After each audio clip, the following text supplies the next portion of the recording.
नमस्कार, मैं हूं आपके साथ आयुषी गुप्ता।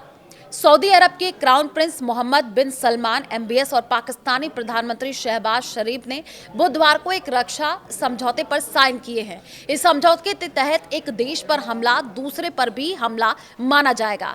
जो आज सऊदी प्रेस एजेंसी के मुताबिक दोनों देशों ने एक ज्वाइंट स्टेटमेंट में कहा, यह समझौता दोनों देशों की सुरक्षा बढ़ाने और विश्व में शांति स्थापित करने की प्रतिबद्धता को दिखाता है। इस समझौते के तहत दोनों देशों के बीच डिफेंस कॉरपोरेशन भी डेवलप किया जाएगा। सऊदी अरब की राजधानी रियाद के यमामा पैलेस में हुई इस बैठक में एमबीएस और शहबाज शरीफ ने कई अलग अलग मुद्दों पर चर्चा की। दोनों नेताओं ने क्षेत्रीय और अंतर्राष्ट्रीय मुद्दों पर बातचीत की है।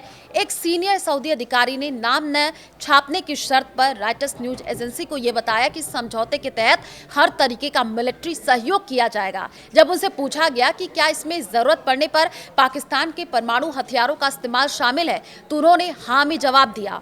पाकिस्तान और सऊदी अरब के बीच नाटो की तरह एक सैन्य समझौता हुआ है। इस समझौते के तहत एक देश पर हमला दूसरे पर भी हमला माना जाएगा। दोनों देशों ने एक ज्वाइंट स्टेटमेंट में कहा कि यह समझौता दोनों देशों की सुरक्षा बढ़ाने और विश्व में शांति स्थापित करने की प्रतिबद्धता को दर्शाता है। इसके तहत दोनों देशों के बीच डिफेंस कॉरपोरेशन भी डेवलप किया जाएगा। दोनों देशों के बीच हुए इस समझौते पर भारत भी अपनी नजर बनाए हुए है। भारत ने सऊदी अरब और पाकिस्तान के बीच हुए समझौते पर प्रतिक्रिया दी है। विदेश मंत्रालय के प्रवक्ता रणधीर जायसवाल ने कहा कि सरकार इस समझौते के बारे में पहले से जानती थी। अब इसके राष्ट्रीय सुरक्षा, क्षेत्रीय और वैश्विक स्थिरता पर पड़ने वाले प्रभावों का अध्ययन करेगी। उन्होंने कहा कि भारत अपने राष्ट्रीय सुरक्षा और हितों की सुरक्षा करने के लिए प्रतिबद्ध है। इस समझौते पर सऊदी क्राउन प्रिंस मोहम्मद बिन सलमान और पाकिस्तान के प्रधानमंत्री शहबाज शरीफ ने रियाद में साइन किए हैं।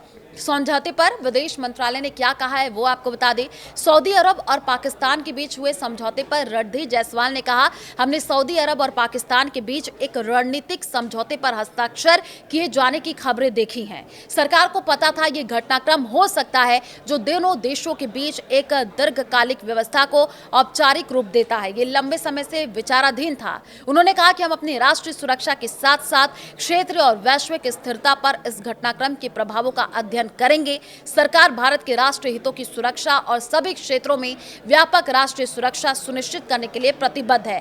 साफ तौर पर विदेश मंत्रालय की तरफ से कहा गया है कि इस गठजोड़ का क्या असर पड़ता है, इस बात पर विचार करने के साथ ही रिसर्च करेंगे। भारत के हितों पर क्या अगला असर होगा, इस पर भी नजर बनी रहेगी।